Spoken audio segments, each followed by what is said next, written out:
오늘 교회는 세상의 빛이라는 제목으로 하나님 말씀을 좀 나누겠습니다. 그동안 요한복음을 계속 말씀드리고 있는데요. 한번 돌아보면 요한복음 1장에서 중요한 것이 인자이신 그리스도죠. 사도 요한이 증언을 하기 시작했습니다.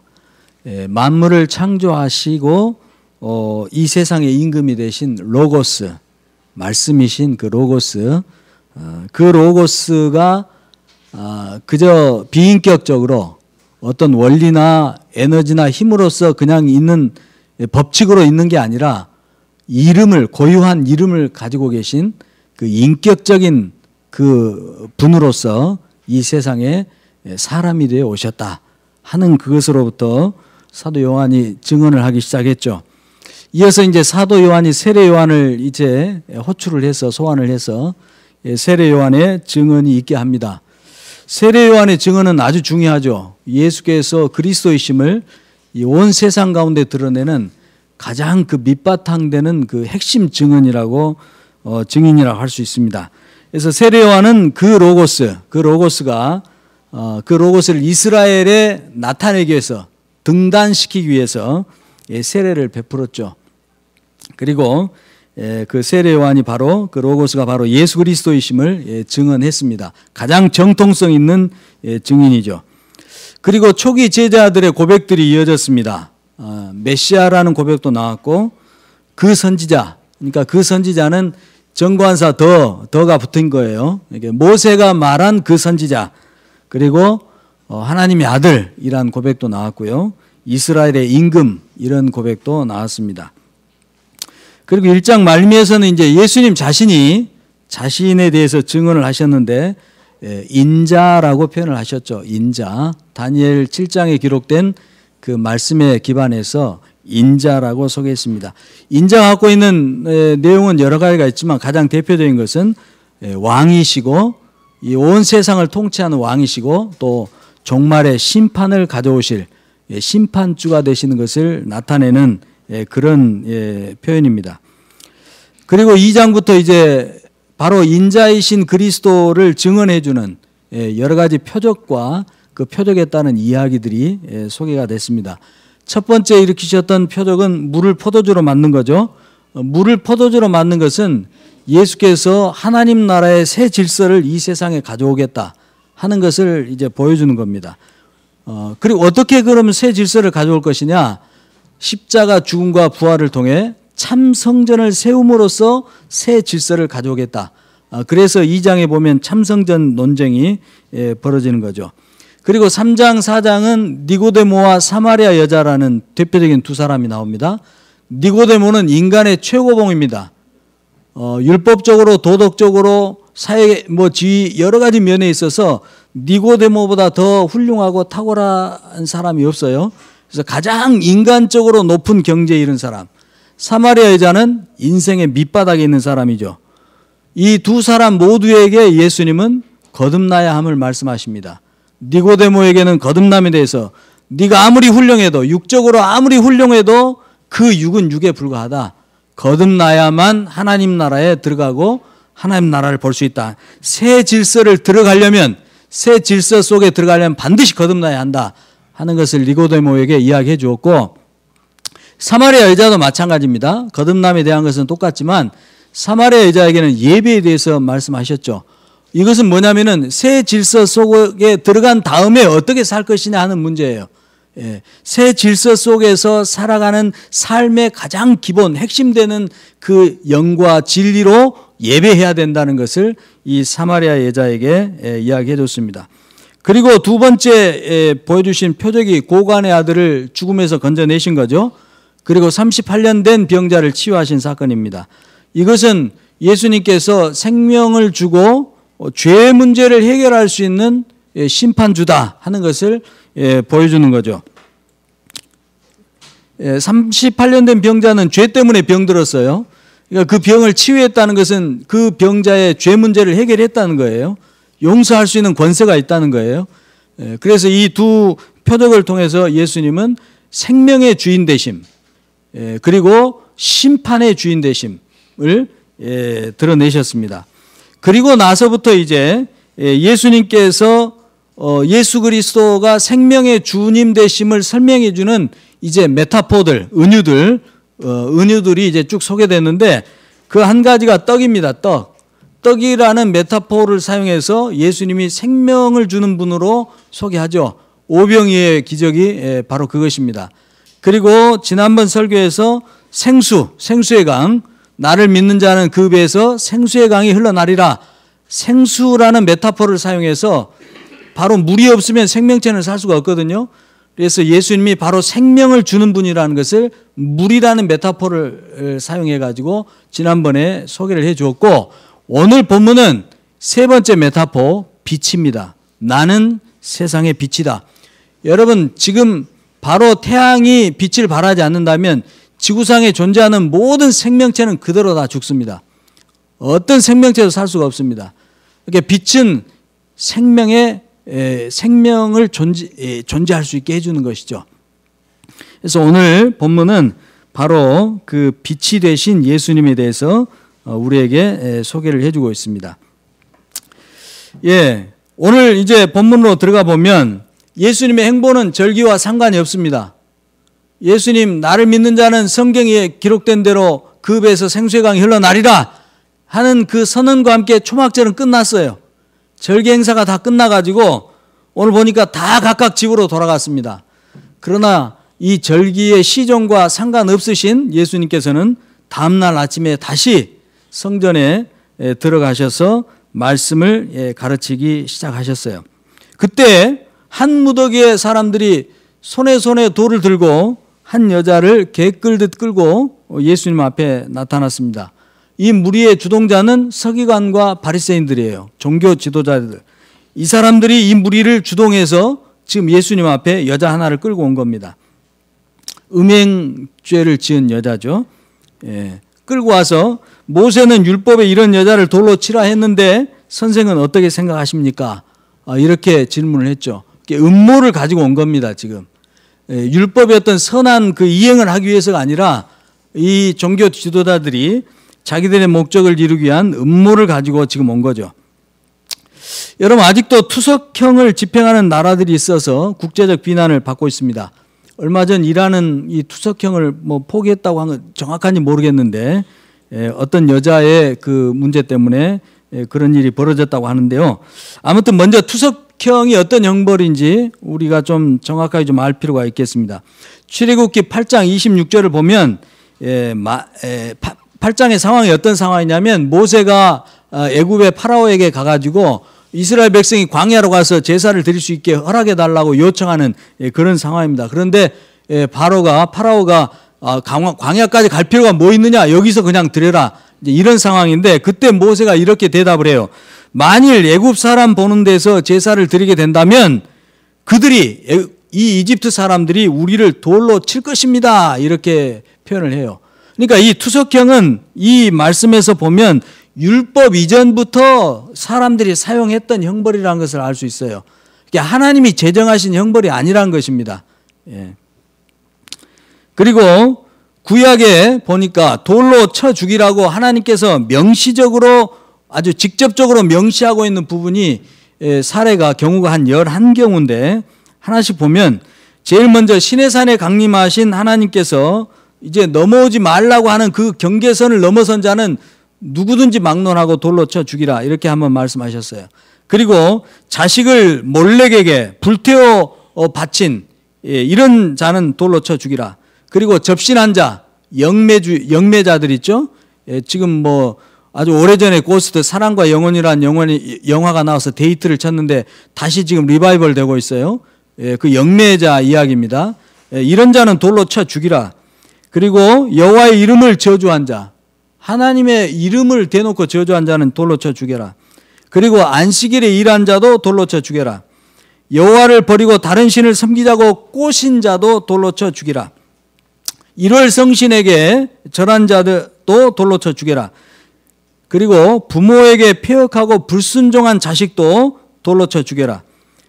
순결을 속이고 결혼했다가 들통난 여자, 그리고 그 여자와 관계한 남자도 돌로 쳐 죽여라. 그리고 여리고성에서 금과 은과 옷을 탈취해 가지고 숨긴 아간 돌로 쳐 죽여라. 그리고 사람을 받아 죽인 소도 돌로 쳐 죽여라. 이게 11건입니다. 하나님을 멸시하고 능멸한 경우가 신성 모독의 경우가 8건이고 사람 사이의 가장 기본적인 도리를 저버린 경우가 2건, 그리고 사람을 받아 죽인 소 1건입니다. 그리고 성경에 실제 이 투석형이 시행된 경우는 단 3건이에요. 레위기 24장에 여호와 이름을 저주한 사람이 하나 있었는데 그 사람 돌로 쳐 죽였습니다. 그리고 민수기 15장에서 굉장히 지금 중요하게 안식일 준수에 대해서 이야기를 하고 했는데 그 말이 떨어지자마자 보란 듯이 대놓고 안식일에 나가서 일한 사람 돌로 쳐 죽였습니다. 실제로.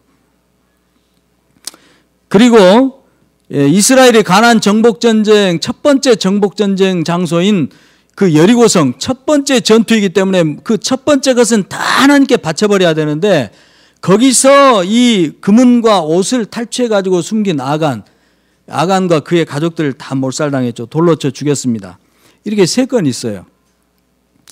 여러분도 아시겠지만 이 이스라엘의 역사서를 보면 몰렉에게 자식을 바친 일들, 접신하고 영미한 자들, 다른 신을 섬기자고 꿰ν 일들, 1월 성신을 숭배한 일들, 여호와 이름을 저주하고 부모에게 폐역한 일들, 성적으로 타락한 일들, 안식일을 어긴 일들 수도 없이 많이 있었지만 실제 투석형을 실시한 사례는, 기록된 사례는 모세 때 2건, 여호수아 때 1건 뿐이에요. 그리고 역사서를 보니까 르호보암 왕 때, 솔로몬의 아들 르호보암 왕이 보낸, 오늘날로 하면 노동청장 정도 되는 그 아도람이라는 사람을 백성들이 화가 나가지고 돌로 쳐 죽인 일, 그리고 아합 왕이 그 왕비 이세벨과 함께 아주 제일 좋은 포도원을 갖고 있었던 나봇의 포도원을 뺏고 싶어가지고 거짓 증인 2사람 세워가지고 나봇을 돌로 쳐 죽인 일. 3번째는 요아스 왕 때 이 요아스 왕이 죽을 뻔하다가 여호야다라는 제사장이 아주 살려냈거든요. 그리고 정말 아버지 역할을 하다시피 이 왕을 돌보고 키워서 왕노릇 하게 했는데 나중에 이게 요아스 왕이 이렇게 신앙이 잘못돼 가지고 여호야다의 아들 스가랴가 왕이 잘못한 것들을 지적하니까 성전 제단에서 돌로 쳐 죽여버렸어요. 요 3경우는 율법대로 한 것도 아니에요. 오히려 반대로 율법을 어기면서 돌로 쳐 죽인 겁니다. 그리고 신약에 와서 돌로 쳐 죽인 사례는 스데반 죽인 거, 그리고 바울 죽인 거밖에 없어요. 여러분, 바울을 한번 죽었잖아요. 사도행전 14장에서 루스드라에서 돌로 한번 맞아 죽었다가 하나님 다시 살려냈지 않았습니까? 그 사건이 대표적인 겁니다. 그러니까 정리를 해보면 투석형은 하나님이 시작한 것이 아니다, 일단. 그리고 율법 이전부터 사람들이 사용했던 형벌이다. 그리고 형 집행 방법이 매우 공포스럽고 잔인해요. 비인간적입니다. 그래서 사람을 받아 죽인 소같이 짐승 같은 사람에게나 적용하는 형벌이란 거예요. 예를 들면 하나님을 대놓고 멸시하거나 가장 기본적인 인간관계를 파괴해서 공동체에 해를 끼치는 심각한 경우, 이런 경우만 돌로 쳐 죽이는 것입니다. 그리고 실제 그렇게 하지도 않았고 잘. 그런데 오늘 서기관과 바리새인들, 이 종교 지도자들이라고 하는 사람들이 주도해가지고 어른부터 젊은이까지 섞인 이 한 무리가 주먹보다 더 큰 돌을 하나씩 들고 예수님 앞에 이 살기어린 눈으로 이 음행한 여자 하나를 끌고 지금 에워싸고 있는 거예요. 이 상황이. 그것도 이 여자의 죄를 벌하기 위해서 그런 것도 아닙니다. 읽어보셨죠? 예수님을 책잡아서 고발하기 위해서 그런 거예요. 음행을 저지른 최초의 상황에서 체포한 것도 아닙니다. 이 여자가 평상시에 음행하고 있다는 것을 뻔히 다 알고 있었어요. 가만 내버려 두고 있었어요. 그러다가 자기들이 써먹을 일이 생기니까 체포해가지고 지금 예수님 앞에 끌고 온 겁니다. 그리고 이 여자를 처벌하려면 같이 이 거시기 짓을 저질렀던 남자들도 처벌을 해야 돼요. 남자들은 어디가 있는 거예요? 남자들은 보이지도 않습니다. 이런 상황입니다, 지금. 이번에는 무리에게 이 거칠게 끌려온 이 여자의 상태가 어땠을지 우리 간단히 한번 봅시다. 먼저는 자기의 신상과 범죄 행위가 공개적으로 다 드러나 버렸습니다. 요즘은 인권 때문에 범죄자들이 할지라도 신상을 보호해 주죠. 모자 쓰고 얼굴 가리는 거 허락해 줍니다. 아주 중한 아동 성범죄자가 아니면은 오픈하지 않죠. 세상에 오픈하지 않아요. 너무 심각한 경우는 서로를 자기 자신을 보호하라고 경계하라고 오픈을 하는 거죠. 그런데 이 여자는 말이죠. 자기의 신상과 범죄가 낱낱이 다 드러나 버렸어요. 숨길 게 더 이상 없는 거예요. 그리고 돌을 들고 노려보고 있는 사람들은 익명의 사람들이 아닙니다. 모르는 사람들이 아니에요. 동네 사람들. 평상시에 알고 지내던 사람들. 그중에는 자기와 관계하고 했던 사람이 있는지도 모르죠. 서슬퍼른 그 종교 지도자들이 이 무리를 지금 진두지휘하고 있습니다. 지금 이 여자에게서 느낄 수 있는 것은 딱 한 가지밖에 없죠. 극도의 공포심이죠. 그래서 수치심도 명함 못 내밀 그런 상황이에요. 얼마나 무서운 상황인지. 성경도 그리고 여기에 있는 우리도 이렇게 판단할 수 있습니다. 이 여자는 분명히 죄인입니다. 그 이하도 그 이상도 아니에요. 물론 창기란 설명이 없습니다. 창기가 아니에요. 그러니까 정혼하지 않은 처녀가 간음할 경우는 죽이는 것이 아닙니다. 구약 율법에도 정혼하지 않은 처녀가 간음하게 되면 죽이지 말고 그 남자에게 아내로 삼아 평생 버리지 말고 같이 살아라. 이렇게 오히려 보호를 해주죠. 그러니까 이 여자는 지금 분명히 처녀도 아니고 정혼하지 않은 처녀도 아니고 창기도 아니에요. 오늘날로 봐도 별로 동정받기 어려운 바람난 유부녀 이렇게 볼 수 있죠. 법대로 하자면 돌로 쳐 죽이는 것이 맞습니다. 그러니까 어쨌든 이 여자는 지금 무자비한 이 돌질에 죽임 당할 그 직전에 아주 극도의 공포심 그 속에 지금 바들바들 떨고 있습니다. 지금 매우 심란한 상황이죠. 한 사람은 시험을 당하고 있고 한 사람은 지금 정죄를 당하고 있으니까 예수님은 시험을 당하고 있고 이 여자는 지금 정죄를 당하고 있고 이때 예수님께서 몸을 굽혀 손가락으로 땅에다 글을 쓰기 시작했어요. 무엇을 썼는지는 성경에 나와 있지 않습니다.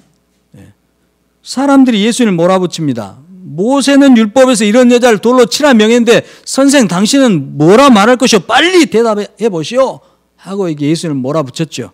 그래서 글을 다 쓰기도 전에 할 수 없이 예수님이 몸을 일으켜 세운 다음에 그들을 응시하면서 말씀하셨죠. 너희 중에 죄 없는 자가 먼저 돌로 치라. 그리고 다시 몸을 굽혀 마저 쓰셨습니다. 그런데 갑자기 대반전이 일어났습니다. 영혼을 뚫고 지나갈 것 같은 예수님의 그 눈빛과 함께 사람의 그 마음 깊은 곳을 도려내버리는 예수님의 검과 같은 그 말씀이 그 입에서 나오니까 너희 중에 누구든지 죄 없는 자가 먼저 돌로 치라 하는 이 말씀에 양심의 가책을 받은 사람들이 그래도 어른부터 시작했어요. 돌을 하나씩 둘씩 내려놓고 다 도망가 버렸습니다. 아무도 죄 없다고 말할 수 없었던 거죠. 예수께서 일어나 보시니까 다 가버리고 덜덜덜 떨고 있는 여자 하나만 남아있어요. 그래서 예수님이 여자에게 다가서서 말씀하셨죠. 너를 정죄한 자들이 다 가버렸구나. 나도 너를 정죄하지 않겠다. 그러니 다시는 이와 같은 죄를 짓지 말거라. 나는 세상의 빛이니 나를 따르는 자는 어둠에 다니지 않고 생명의 빛을 얻을 것이다. 생각지도 못했던 예수님과의 만남을 통해 이 여자는 아주 극적으로 목숨을 구할 수가 있었습니다. 그런데 여러분, 목숨만 건진 게 아니에요. 일사부재리의 원칙에 따라서 이 여자에게 다시 그 죄를 물을 수 없습니다. 자기가 지은 모든 죄의 형벌로부터 해방됐어요. 벌만 면한 것이 아닙니다. 그 더러운 죄 속에서 살아갔던 그 과거의 부끄러운 삶까지 청산할 수 있게 됐어요. 더 중요한 것은 자기 발견입니다. 자기 발견. 그냥 목숨만 유지한 것이 아니라 이 여자가 예수님과의 만남을 통해서 자기 존재에 대한 새로운 의미와 자기 삶에 대한 새로운 가치를 발견하고 그렇게 살아갈 수 있는 기회를 얻었다는 거예요. 여러분, 예수님께서 우리에게 가져오신 구원이 이런 것입니다. 예수 믿고 천국 간다. 이건 너무나 작은 이야기예요.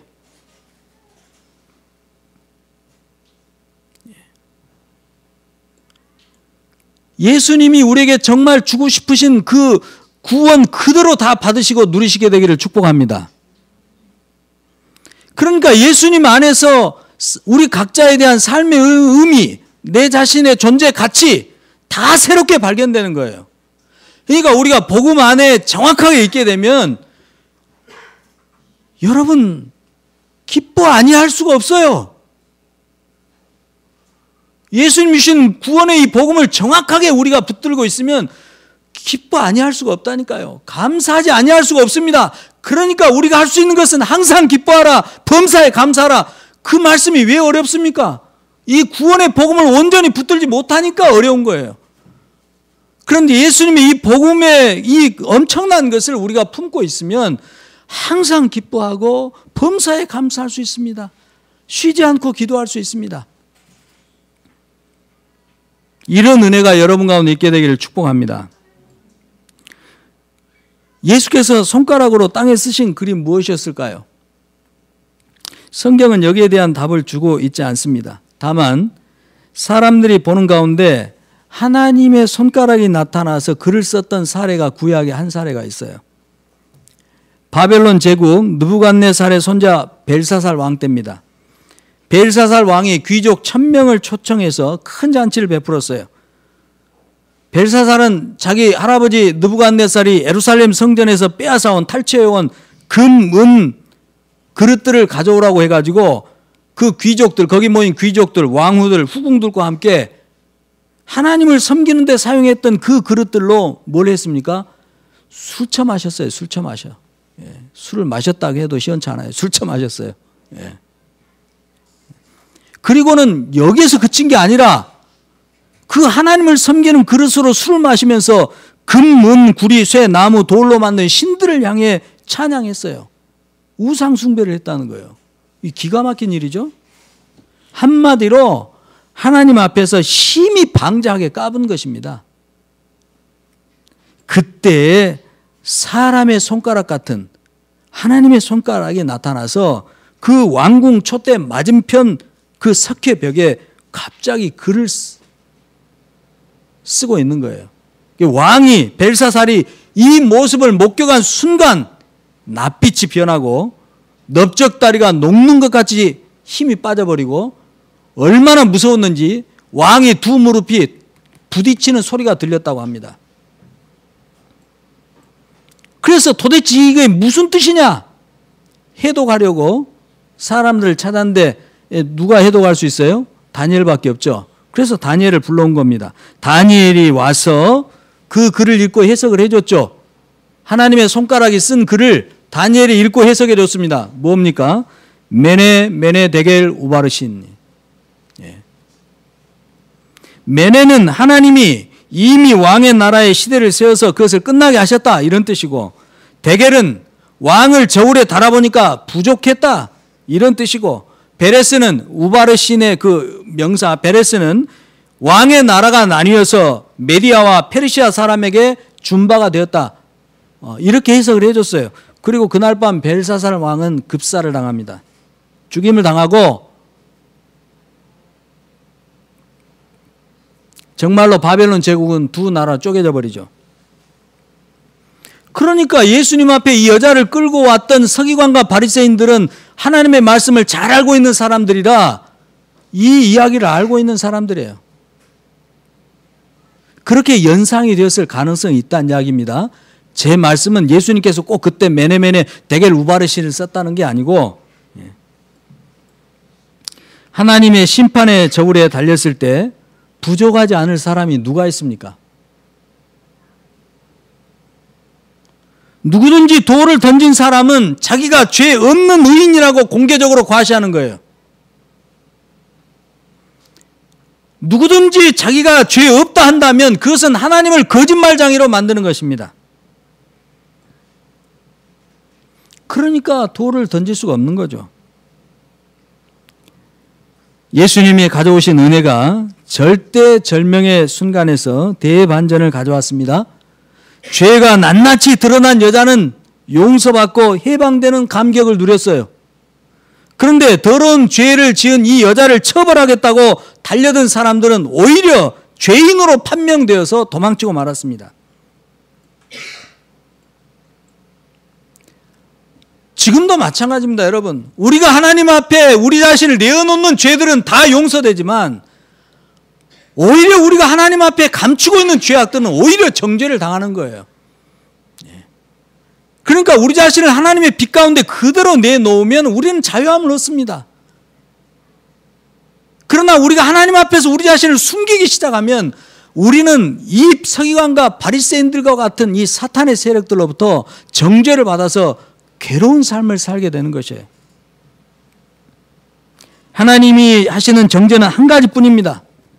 하나님이 보내신 예수 그리스도와 그분의 말씀을 믿지 않는 것, 이 죄만 하나님이 정죄하실 뿐입니다. 나머지 모든 죄는 십자가에서 처리되었습니다. 모든 죄에 대한 죄의 권세가 무너졌습니다. 그리고 죄에 대한 형벌이 다 사면되었습니다. 다 사면되었습니다. 그리고 그 죄책이 가져온 수치까지도 다 덮어졌습니다.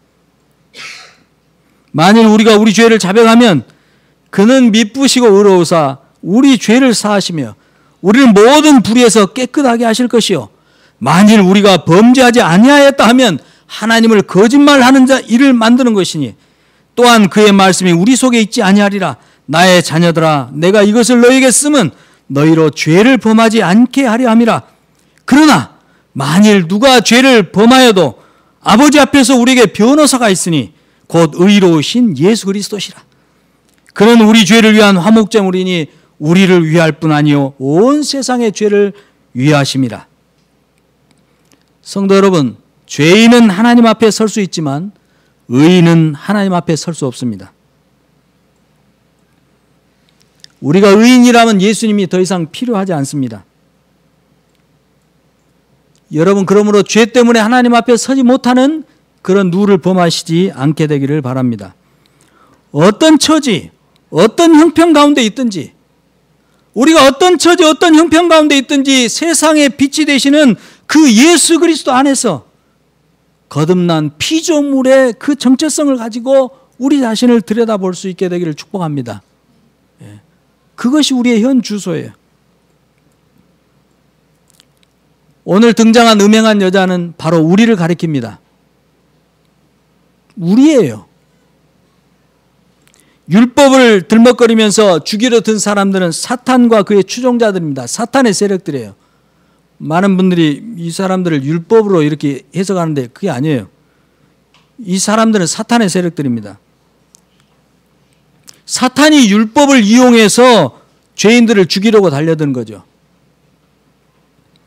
그러나 율법은 사탄에게 이용을 당하는 것 같이 보이지만 사실은 율법이 사탄을 활용해서 죄인들을 예수님 앞으로 몰아가는 것입니다. 살 길을 찾도록 이 율법이 사탄을 활용해가지고 죄인들이 도망치게 만드는, 쫓겨가게 만드는 거예요. 어디로 쫓겨가게 만듭니까? 은혜 앞으로, 예수님 앞으로, 살 길의 살 문이 되시는, 생명의 문이 되시는 그 예수님 앞으로 이 율법이 사람들을 몰아가는 거죠. 그래서 율법에 쫓겨서 생명과 심판의 주가 되신 예수님 앞에 내몰린 그 죄인들이 비로소 그 예수님을 만남으로써 용서받고 구원받게 되는 것입니다. 그런데 율법을 이용해서 죄인을 죽이려 들었던 이 사탄과 그의 세력들은 어떻게 됐습니까? 오히려 사탄이 정죄를 받습니다. 오히려 사탄의 세력들이, 그 추종 세력들이 예수님으로부터 정죄를 받고 도망치는 것입니다. 이게 복음이에요. 생명과 심판의 주 되신 인자께서 이 절박한 죽음의 공포로부터 죄인을 구원하실 뿐만 아니라 새로운 삶의 의미와 가치를 부여해 주시고, 또 교회라고 하는 하나님 나라의 새 백성, 하나님의 가족이 되게 하시고, 생수의 강에서 영생의 복을 누리며 주님과 함께 왕노릇하게 해주는 것, 이게 복음입니다. 이게 기쁨이죠. 예수님께서 이렇게 증언하셨을 때, 나는 세상의 빛이니 나를 따른 자는 어둠에 다니지 아니하리라, 이렇게 선언하셨을 때 이 바리새인들이 예수님께 제기한 것은 뭐였냐면 당신의 증언의 진위 문제예요. 법적 타당성 있냐 하는 이 문제죠. 네가 너를 증언하는 것은 법적으로 효력이 없는 것이다.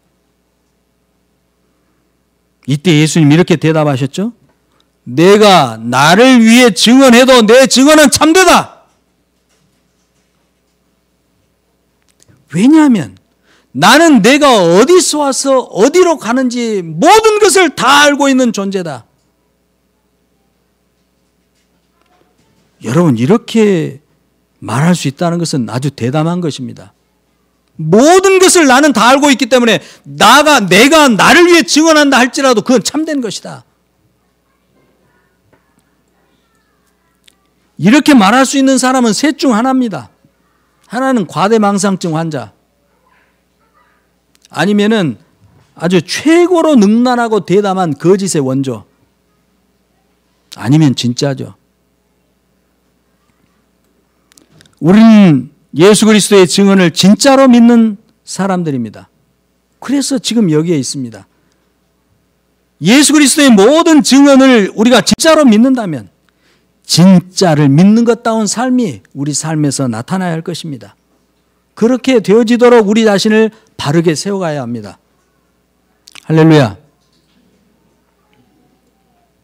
여러분, 삶은 의미의 문제예요. 삶은 소유의 문제라고 세상은 이야기하고 우리도 그렇게 속죠? 그렇지 않습니다, 여러분. 삶은 의미의 문제, 소유의 문제가 아닙니다.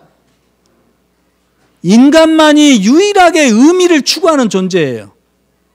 그러니까 우리는 살아도 아무리 내가 원하는 걸 다 가졌어도 의미를 발견하지 못하면은 고독할 수밖에 없고 방황할 수밖에 없고 그 인생에 낙이 없을 수밖에 없어요. 그러나 아무리 힘들고 어려워도 거기에 대한 의미를 찾게 되면 인간은 행복할 수 있는 존재입니다. 삶의 문제는 의미의 문제예요. 그런데 그 의미를 알게 해주는 것이 바로 빛입니다. 빛이 없으면 의미를 잃고, 의미를 잃게 되면 어둠이 끄는 대로 어둠 가운데 살게 되죠. 그렇게 되면 하나님의 의도에서 벗어난 정말 무의미하고도 헛된 그런 삶을 살게 되는 것입니다. 사랑하는 형제자매 여러분, 예수께서 자신의 정체성을 아버지와의 관계에서 늘 찾으셨듯이 우리도 우리의 정체성과 우리 삶의 의미를 빛이신 예수 그리스도와의 관계에서 찾으시게 되기를 축복합니다. 예수 그리스도와의 관계에서 한치도 벗어나서는 안 됩니다, 여러분. 단언컨대 빛을 떠나서는 어디에서도 우리 삶에 대한 의미를 발견할 수 없어요. 찾을 수 없습니다. 그러나 내 삶의 처지와 형편이 어떠하든지 예수 그리스도의 관계 안에서 나를 보기 시작하면 나의 존재, 의미, 가치 다 찾아낼 수 있다는 이야기예요. 새로운 내 인생의 역사를 새롭게 써나갈 수가 있다는 이야기입니다. 할렐루야. 교회와 성도는 빛 대신 예수 그리스도를 통해 자기 자신의 존재 의미와 가치와 그리고 역할이 이미 확정되어 있어요.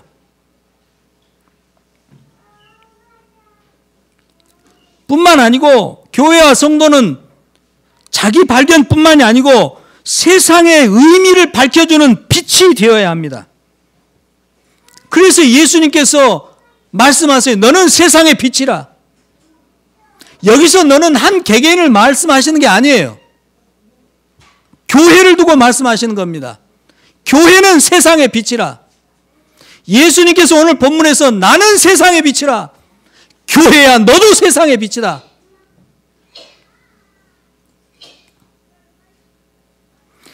이 세상의 의미를 밝혀줄 수 있는 그 빛, 그건 교회입니다.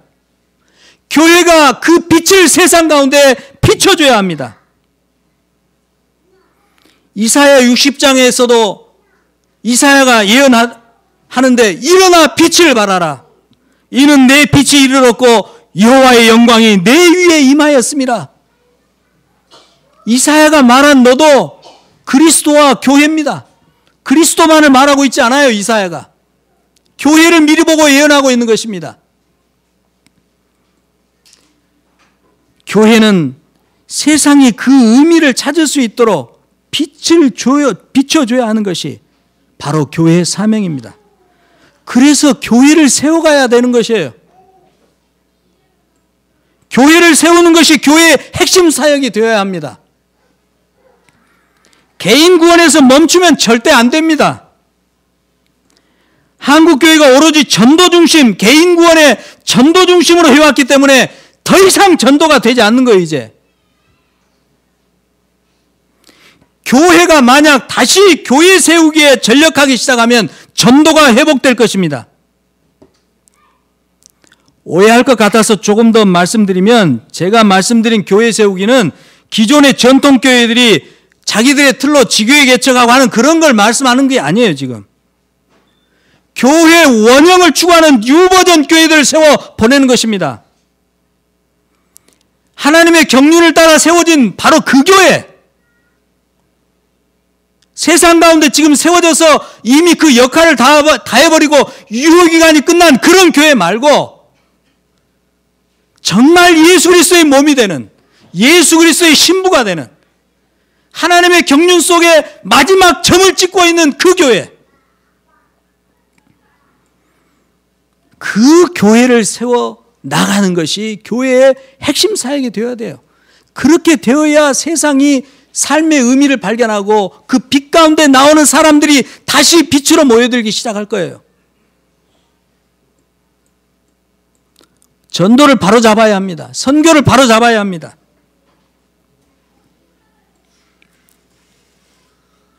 N.T. 라이트라고 하는 현대 최고의 복음 신학자, 영국 사람인데 그 사람이 쓴 책 중에 그가 이렇게 탄식하는 부분이 있어요. 이 부분을 이렇게 말하는데도 세상의 교회가, 교회 지도자들이, 신학자들이 듣지를 않고 알아먹지를 못하고 있다. 예.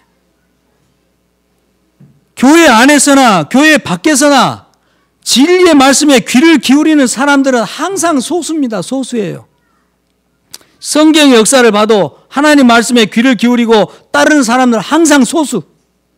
홍수 심판 때 순종해서 구원받은 사람들, 에녹, 무두셀라, 라멕, 노아의 8가족. 예수님께서 재림할 때, 하실 때 심판 때도 그럴 것이라고 예수님이 말씀하셨어요. 왜 그럴까요? 유명 백화점에서 세일 광고 한 번 해도 인산인해를 이룹니다. 그런데 진리에 대해서는 별로 관심을 갖지 않아요.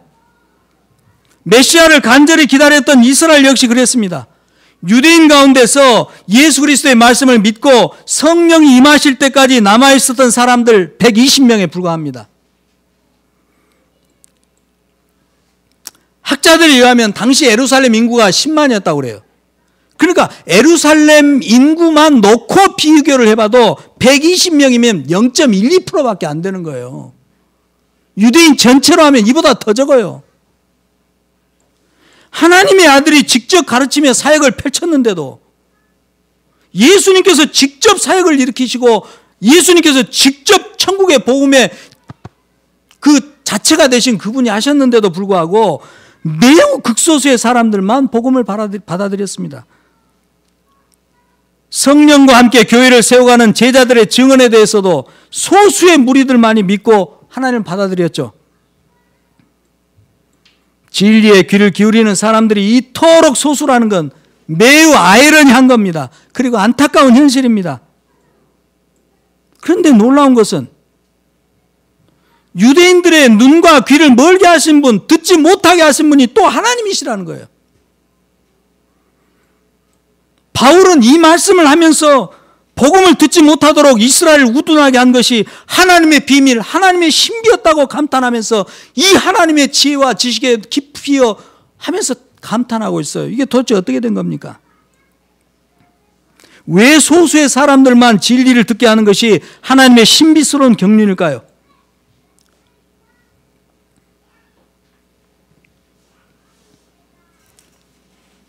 다수가 믿고 따르게 되면 복음의 확산력이 떨어집니다. 다수가 믿고 따르게 되면 사람의 조직력이 작동하게 되고 다수의 힘이 축적되어서 지상낙원을 만들자, 이런 허영과 우상숭배에 빠지게 돼 있어요. 그렇게 되면 흩어지라는 주님의 명령은 뒷전이 돼버립니다. 여기가 조사온이라는 사람의 욕심만이 횡행하죠. 바벨탑 사건이 다시 재현되는 것입니다. 여러분, 눈이 있으면 현실의 모습을 들여다보시기 바랍니다. 실제로 예루살렘 교회 초창기에도 이런 위험성에 빠질 뻔했어요. 베드로가 설교 한 번 했는데 3,000명 회심에 들어왔습니다. 다시 설교하니까 4,000명, 5,000명. 수많은 무리들이 회심하고 제자의 무리에 가입했어요. 예루살렘 교회는 아주 빠른 시간에 폭발적인 양적 성장을 이뤘습니다.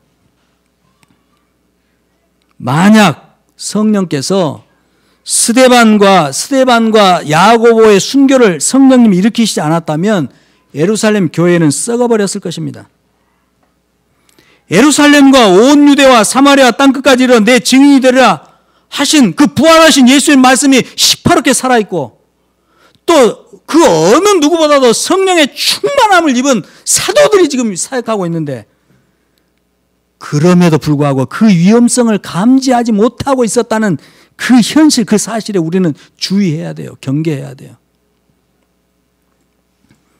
종말의 심판 때까지 복음이 멈추지 않고 온 세계로 확산되게 하는 하나님의 지혜로운 경륜이 뭡니까? 소수의 원리예요. 소수의 원리. 소수만이 듣고 따르게 하는 것입니다.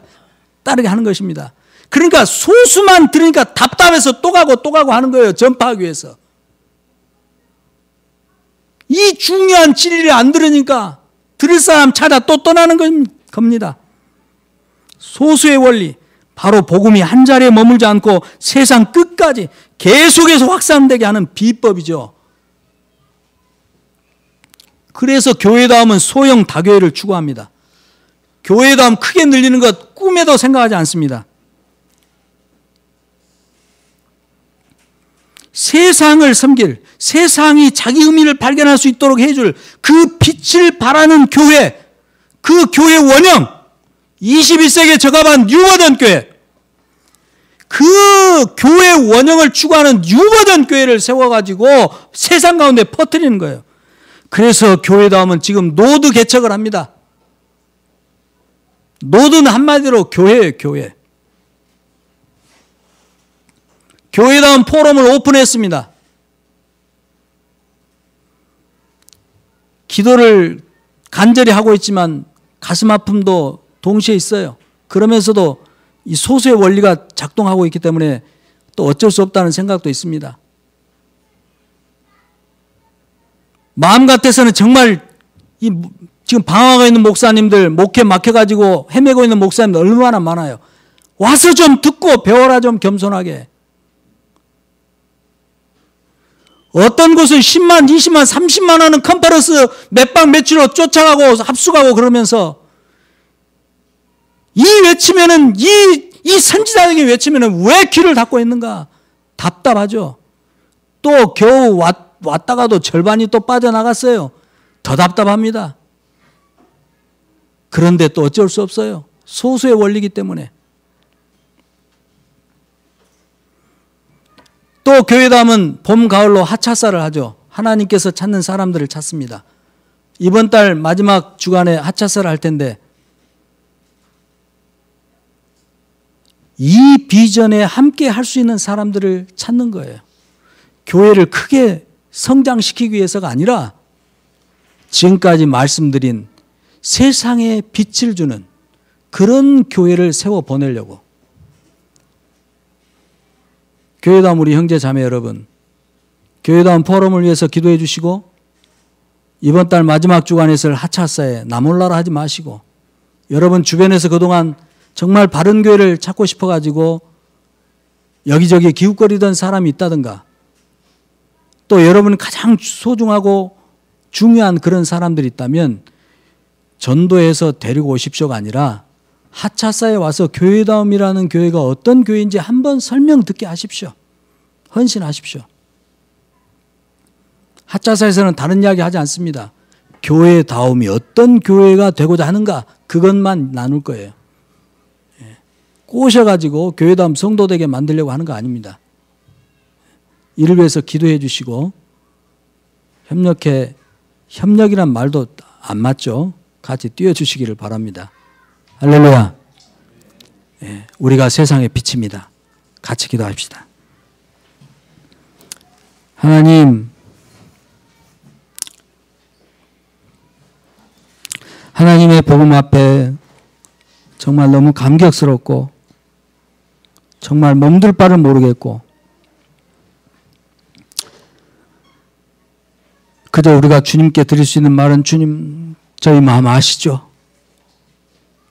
이 복음 앞에 감동하고 감격하며 어쩔 줄 몰라 하는 우리의 마음 표현할 길이 없어서 주님의 사랑 앞에 나와 울 수밖에 없는 우리 하나님의 복음이 이토록 크고 깊고 원대한데 주님 우리가 너무 그동안 부스러기만 먹으면서 살아왔습니다. 성령님 이 땅에 하나님의 종들을 다시 일깨워 주셔서 하나님의 복음의 진수 그대로를 사람들에게 알릴 수 있게 그들을 용기 주시고 힘을 주소서 순결함을 더해 주소서. 그리고 이 땅의 그리스도인들도 참으로 하나님의 참된 복음 앞에 나와 삶을 온전히 하나님께 드릴 수 있는 그런 아름다운 헌신이 있게 되기를 소망합니다. 주님 저희들을 붙들어 주시고 그래서 적은 무리여 두려워 말라 하신 주님의 말씀을 따라 주님 우리가 이렇게 적은 무리로 모여 하나님 복음의 본질을 꿰뚫고 나가고자 하는 그런 열망을 품게 해주셔서 너무나 감사합니다. 이끌어 주시옵소서. 주님 끝까지 우리가 바르게 할 수 있도록 도와주시옵소서. 하나님의 목적을 이루는 저희가 될 수 있도록 성령님 우리에게 주님을 향한 더 깊고 뜨거운 사랑과 지혜와 능력과 용기와 또 함께 일할 사람들도 그리고 보낼 사람들도 붙여주시옵소서. 예수님의 이름으로 기도합니다. 아멘. 이 시간 우리 계속해서 우리 왕족 제사장으로서 기도합시다. 여러분의 부부관계가 여러분의 가정이 여러분의 일터가 우리가 머물고 숨쉬고 있는 이 땅의 이 나라가 하나님의 통치 가운데 있게 되기를 소망합니다. 주님의 나라가 우리 가운데 임하기를 원합니다. 하늘에서 이룬 아버지의 뜻이 바로 나로부터 우리 부부로부터 우리 가정으로부터 우리 일터로부터 세상 가운데로 흘러나가게 되기를 원합니다. 사모하면서 우리가 그런 통로로 막힘없는 통로로 하나님 앞에 쓰여질 수 있도록 이 시간 우리를 올려드리고 이 시간 성령이 주시는 감동 따라 우리 같이 한번 우리 주변의 모든 사람들을 축복하며 기도합시다. 하나님 아버지 감사합니다. 고마우신 주님을